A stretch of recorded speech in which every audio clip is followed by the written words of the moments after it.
नमस्कार, बहुत स्वागत है आपका शहर के संग्राम में। मैं हूं रीनू। सबसे पहले बात, 46 नगरीय निकायों में वोटिंग जारी है तो वहीं 18 जिलों की 46 नगरीय निकाय में वोटिंग चल रही है। 1212 मतदान केंद्रों पर हो रही है वोटिंग।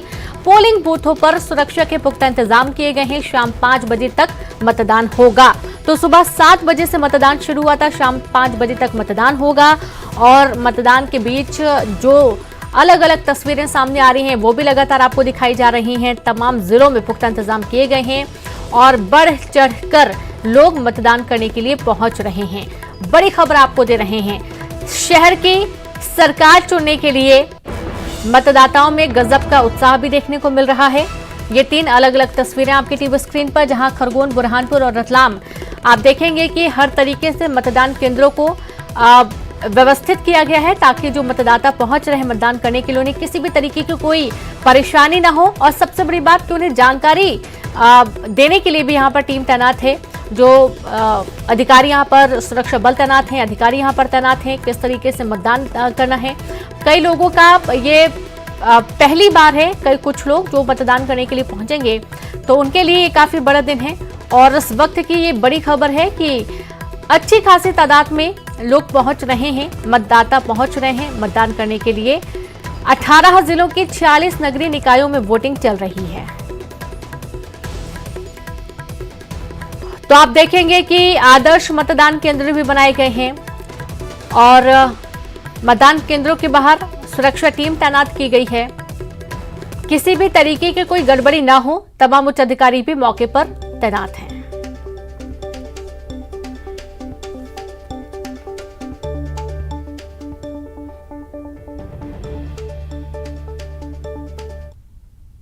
और वोटर पहुंच चुके हैं अपने पोलिंग बूथों पर। अभी हम खड़े रतलाम के सलाना नगर परिषद चुनाव के जो पोलिंग बूथ नंबर है यहाँ पे 8, यहाँ हम खड़े हुए हैं। और ये जो वोटर है सुबह पहला वोट डाल के निकले हैं, तो इन्हीं से चर्चा करते हैं कि आखिर क्या इनके मन में है और क्या सोच के आज यहाँ पहुँचे हैं। तो आप बताएं, पहला वोट आपने डाला है, क्या आपके मन में है? लोकतंत्र की ये सुंदर तस्वीर हम देख रहे थे अभी, क्या आपके मन में सुबह सुबह निकले हैं वोट देने के लिए आप? देखिए, सभी लोगों को वोट डालने आना चाहिए। ये वोट बहुत इम्पोर्टेंट है। इससे हमारे नगर की जो भी साफ़ सफाई सुरक्षा व्यवस्था है, बिल्कुल बहुत ही बढ़िया विकास के लिए वोट देना चाहिए। विकास के लिए वोट देना चाहिए। आप भी सुबह सुबह ही आए सब काम छोड़ के, क्या उम्मीद करते हैं और क्या लोगों देखते हैं कि सलाना बहुत आगे रहता है वोटिंग करने में, क्या इस बार भी इस तरह देखने को मिलेगा यहाँ पे? मिलेगा, अच्छा मिलेगा। क्या मन में क्या है आज? मन में यही है कि अच्छे काम होने चाहिए, अच्छा जागरूक मतदाता होना चाहिए, अच्छा काम होना चाहिए, बस यही आशा हम रखते हैं।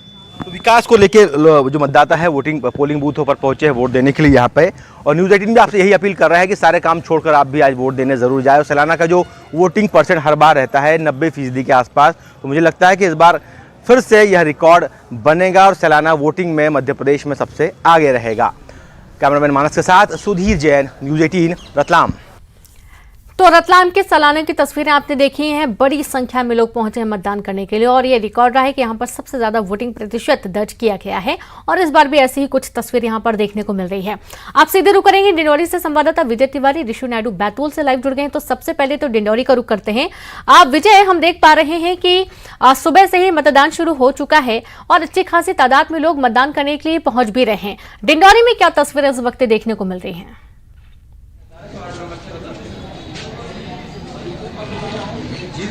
बात की जाए डिंडौरी जिले की, तो डिंडौरी जिले की जो डिंडौरी है और सैपुरा नगर परिषद है, वहाँ पर मतदान केंद्रों में जो है मतदाताओं के आने का सिलसिला शुरू हो गया। हालांकि अभी मतदाताओं के जो पहुँचने का सिलसिला है उनकी रफ्तार बहुत धीमी है, लेकिन धीरे धीरे मतदाता मतदान केंद्र पहुँच रहे हैं। डिंडौरी में जहाँ 16,000 मतदाता हैं और करीब 27 मतदान केंद्र बनाए गए हैं, तो वहीं सैपुरा में भी करीब 17 मतदान केंद्र हैं और वहाँ पर करीब 8,123 मतदाता हैं टोटल। और 72 प्रत्याशी डिंडौरी नगर परिषद प्रत्याशी अपनी नगर परिषद में प्रत्याशी अपनी 54 सुरक्षा व्यवस्था है।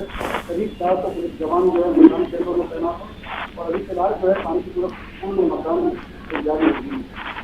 जी बिल्कुल बिल्कुल, आपके पास लौटेंगे विजय, आप लगातार बने रहें। ऋषु का रुख करते हैं बैतूल से। ऋषु, हम देख पा रहे हैं कि महिलाओं की उपस्थिति अच्छी खासी देखी जा रही है। महिलाएं बढ़ चढ़कर इस बार मतदान केंद्रों में पहुंच रही हैं अपने मताधिकार का प्रयोग करने के लिए, और क्या बेहतरीन खबर इस वक्त देखने को मिल रही है?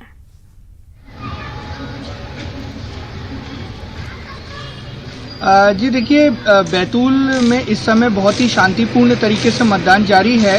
बैतूल के जो 3 निकाय हैं, जिसमें सारनी नगर पालिका है, चिचोली नगर परिषद है और आठनेर नगर परिषद है, इन 3 निकायों में अभी मतदान पूरी शांतिपूर्ण तरीके से जारी है।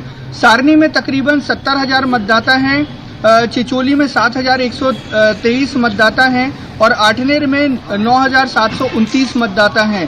पिछला रिकॉर्ड अगर हम देखें तो काफ़ी बेहतर, यहाँ पर 90% के ऊपर मतदान दर्ज किया गया था पिछले नगरीय निकाय में। इस समय शारदीय नवरात्र का पर्व भी चल रहा है, लेकिन उसके बावजूद भी आज सुबह से यहाँ मतदाताओं की कतार लगी। इस समय हम चिचोली में जो है यहाँ पे मतदान केंद्र क्रमांक 5 पर खड़े हुए और आप मेरे साथ देख सकते हैं कितने सारे यहाँ पर जो लोग हैं, इनमें से कुछ लोग मतदान करने आए हैं, कुछ मतदान कर चुके हैं। तो काफी अच्छी एक ये बात है कि उत्सव का जी जी बिल्कुल बिल्कुल। ऋषु, आपके पास लौटेंगे, आप लगातार बने रहें। और इसी बीच एक बड़ी खबर का रुख करना होगा। सागर से मिल रही है बड़ी खबर।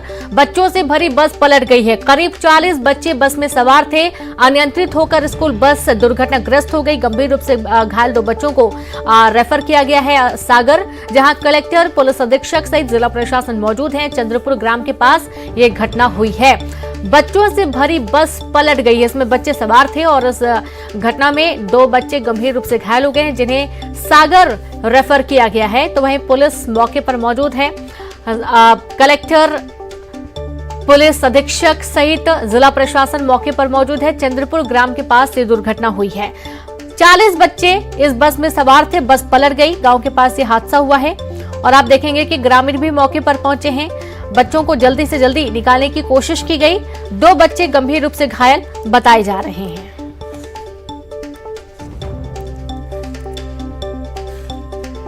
तो बड़ी खबर है सागर से, जहां पर चंद्रपुर ग्राम के पास बस दुर्घटनाग्रस्त हो गई। अनियंत्रित बस पलट गई। बस में करीब 40 बच्चे सवार थे और ऐसी जानकारी है कि 2 बच्चों की हालत काफी गंभीर बनी हुई है। इसमें कई बच्चों को चोटें आई हैं, लेकिन 2 की हालत गंभीर होने की वजह से उन्हें सागर रेफर किया गया है। मौके पर पुलिस अधीक्षक, कलेक्टर, जिला प्रशासनिक अधिकारी पहुंचे हैं और सभी बच्चों को उचित इलाज देने के बाद उन्हें उनके घर तक पहुंचाया जाएगा। और आप देखें, सभी परिजनों को सूचित कर दिया गया है। अच्छी खासी भीड़ लग गई। मौके पर ग्रामीण पहुंच गए और बस से बच्चों को निकालने की जद्दोजहद शुरू की गई है। अभी फिलहाल 2 बच्चों के ज्यादा घायल होने की जानकारी मिली है, जिन्हें सागर रेफर किया गया है। बड़ी खबर आपको दे रहे हैं सागर से, जहां चंद्रपुर ग्राम के पास बस दुर्घटनाग्रस्त हो गई है। स्कूली बस दुर्घटनाग्रस्त हो गई और पलट गई। इसमें तकरीबन 40 बच्चे सवार थे।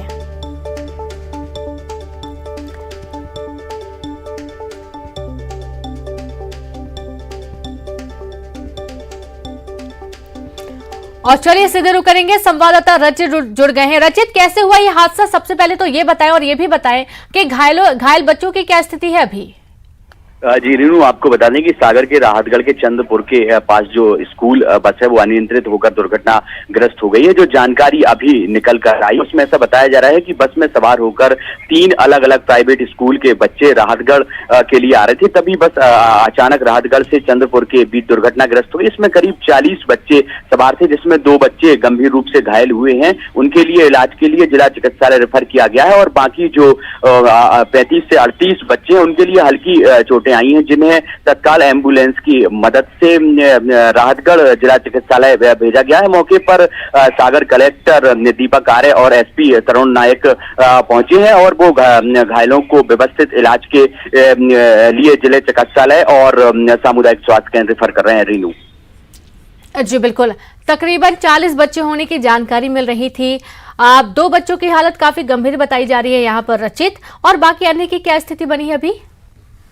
जी, अगर जिस प्रकार से जानकारी निकल कर आई है कि बस में 40 बच्चे सवार थे, जिनके लिए कुछ बच्चों को सामान्य चोटें आई हैं, कुछ जो गंभीर रूप से घायल हुए हैं, उनके लिए राहतगढ़ और जिला चिकित्सालय भेजा गया है। मौके पर एम्बुलेंस और डॉक्टरों की टीम पहुंची है। लगातार इलाज किया जा रहा है। कलेक्टर और एसपी सहित पूरा प्रशासन मौजूद है। रीनू जी बिल्कुल। अब जैसा कि बच्चों की हालत काफी गंभीर नहीं है, कुछ बच्चों को हल्की चोट भी आई है। यह हादसा हुआ कैसे रचित? क्योंकि 40 बच्चे यदि बस में सवार थे तो जाहिर सी बात है बहुत एहतियात बरतते हुए बस को चलाना चाहिए था। अनियंत्रित कैसे हो गई, पलट कैसे गई? अभी फिलहाल जो जानकारी निकलकर सामने आई है उसमें जो बच्चों के परिजन हैं उनसे जो जानकारी आई उसमें यही निकल कर आया है कि जो चालक था वह मोबाइल पर बात कर रहा था, इसी दौरान जो बस है अनियंत्रित होकर पलट गई। तो ये बहुत बड़ी लापरवाही है। ड्राइवर को कोई पहचान हो पाई है? ड्राइवर कहाँ है इस वक्त? अभी जो मौके पर पुलिस और प्रशासन के अधिकारी हैं वो फिलहाल बच्चों को इलाज के लिए अस्पताल भेज रहे हैं। चालक की अभी कोई स्थिति सामने नहीं आ पाई है कि चालक मौके से फरार हुआ है। पुलिस अभी इस मामले में मामला दर्ज करके जांच करेगी। फिलहाल अभी बच्चों के इलाज की समुचित व्यवस्था में प्रशासन लगा हुआ है। सभी बच्चों का रेस्क्यू कर लिया गया है? परिजनों को सूचित कर दिया गया है क्या? मौके पर बच्चों के परिजनों को सूचना मिलने के बाद बच्चों के परिजन पहुंचे थे, जिन्होंने बस से सभी बच्चों को रेस्क्यू कर अस्पताल इलाज के लिए ले जाया गया है। रीनू जी, रचित, ये देखा जाता है कि जब भी स्कूली बस या स्कूली वाहन आते जाते हैं तो उस पर सबसे ज्यादा निगरानी रखने की जरूरत होती है, या फिर यूं कहें कि एहतियात बरतने की जरूरत होती है ताकि कोई हादसे ना हो। अक्सर ये देखा जाता है कि लापरवाही होती है। स्कूल प्रबंधन सख्ती नहीं करता क्या ड्राइवर्स पर कि भाई बच्चों को यदि लेकर जा रहे हैं तो एहतियात बरतें? अब आप जैसा बता रहे हैं कि फोन पर बात करते हुए वाहन चला रहा था और इसी दौरान ये पूरा हादसा हुआ।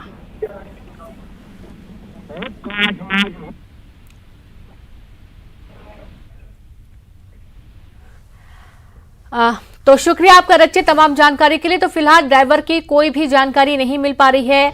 ये बताया जा रहा है कि ड्राइवर शायद फरार हो गया है, भाग गया है इस हादसे के बाद से। लेकिन एक बड़ी लापरवाही है। फोन पर बात कर रहा था ड्राइवर और इसी दौरान बस पलट गई और ये बड़ा हादसा सामने आया है। 2 बच्चों की हालत गंभीर है जिन्हें सागर रेफर किया गया है।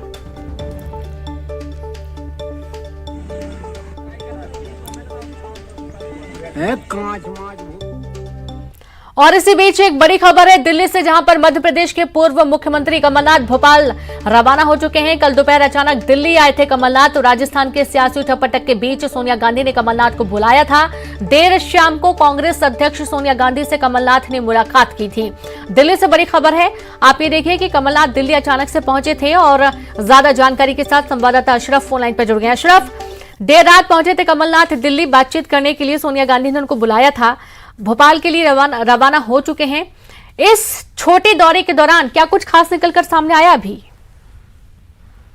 देखिए रीनू, कल अचानक ही कमलनाथ दिल्ली आए थे और खुद जो सियासी गलियारों में जो चर्चा थी वो यही थी कि कमलनाथ को सोनिया गांधी ने बुलाया है। जो सियासी उठापटक राजस्थान में चल रही है उसको निपटारे के लिए एक तरह से मध्यस्थता करनी थी। कमलनाथ और अशोक गहलोत के बहुत अच्छे संबंध हैं। इन्हीं संबंधों के आधार पर सोनिया गांधी ने कमलनाथ को यहाँ दिल्ली बुलाकर उनसे बातचीत करने का आग्रह किया था और इसी सिलसिले में वो दिल्ली आए और फिर शाम को उनकी मुलाकात भी सोनिया गांधी के आवास पर हुई थी। अब मुलाकात में क्या रहा, हालांकि ये कमलनाथ ने नहीं बताया, ना ही सोनिया गांधी की तरफ से इस तरह की कोई बात आई, लेकिन सूत्र यही कह रहे हैं कि कमलनाथ ने अपनी तरफ से प्रयास किए हैं। राजनीतिक जो संकट कांग्रेस के सामने राजस्थान में खड़ा है उसको निपटाया जाए, किसी तरह से अशोक गहलोत को मनाया जाए और जिससे वहां पर जो एक सियासी संकट कांग्रेस के सामने खड़ा हो गया है वो खत्म हो सके। जी बिल्कुल, बहुत शुक्रिया आपका अशरफ तमाम जानकारी के लिए। तो राजस्थान में सियासी उठापटक के बीच में कमलनाथ को दिल्ली बुलाया गया था। हालांकि बातचीत के दौरान क्या कुछ हुआ है, क्या बातें हुई हैं, ये तो खुलकर सामने नहीं आया है, लेकिन कहा यही जा रहा है कि विचार विमर्श करने के लिए उन्हें दिल्ली बुलाया गया है। और अब भोपाल से बड़ी खबर है, जहां कैबिनेट की बैठक पर बोले गृह मंत्री नरोत्तम मिश्रा। आज उज्जैन में कैबिनेट मीटिंग होगी और अद्भुत और अलौकिक है महाकाल कॉरिडोर, जहां देश का सबसे बड़ा तीर्थ और कॉरिडोर बनने जा रहा है। प्रधानमंत्री नरेंद्र मोदी 11 अक्टूबर को शुभारंभ करेंगे। प्रथम चरण के शुभारंभ के लिए आ रहे हैं पीएम मोदी। कैबिनेट में प्रधानमंत्री के दौरे की तैयारियों के संबंध में चर्चा होगी। कल हमारे 12 ज्योतिर्लिंगों में से एक और 12 ज्योतिर्लिंगों का जब भी स्मरण होता है 12 बाबा महाकाल का भी होता है। आदरणीय प्रधानमंत्री जी इसके प्रथम चरण के उद्घाटन के लिए स्वयं पधार रहे हैं। आज कैबिनेट भी वहाँ पर रखी हुई है।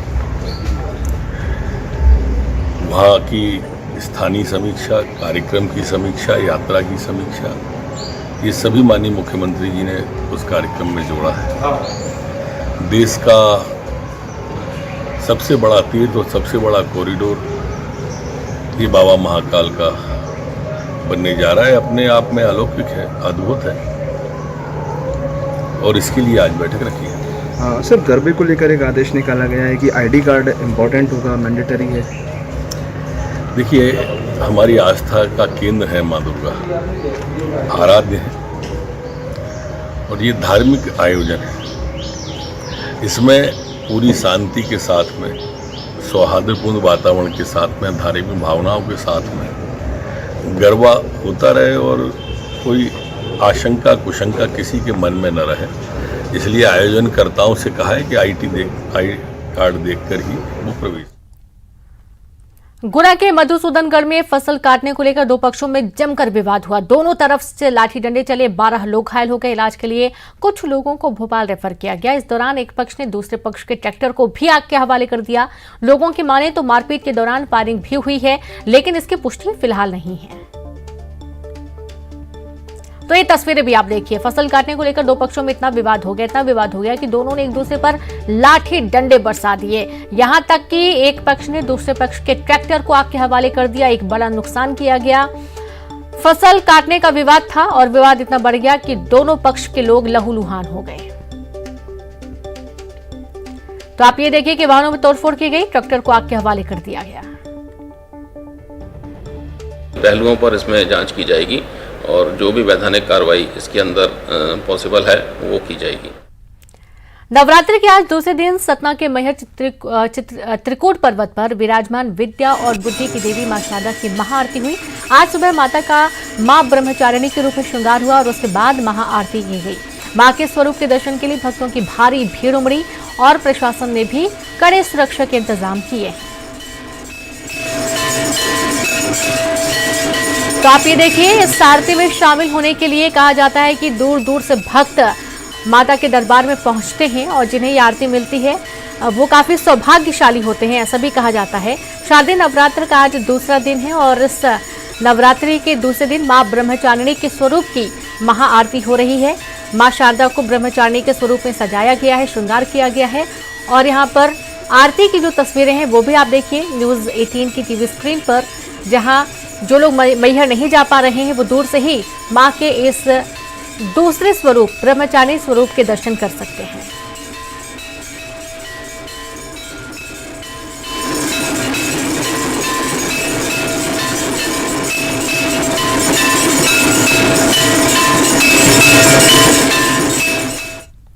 और इसी के साथ इस बुलेटिन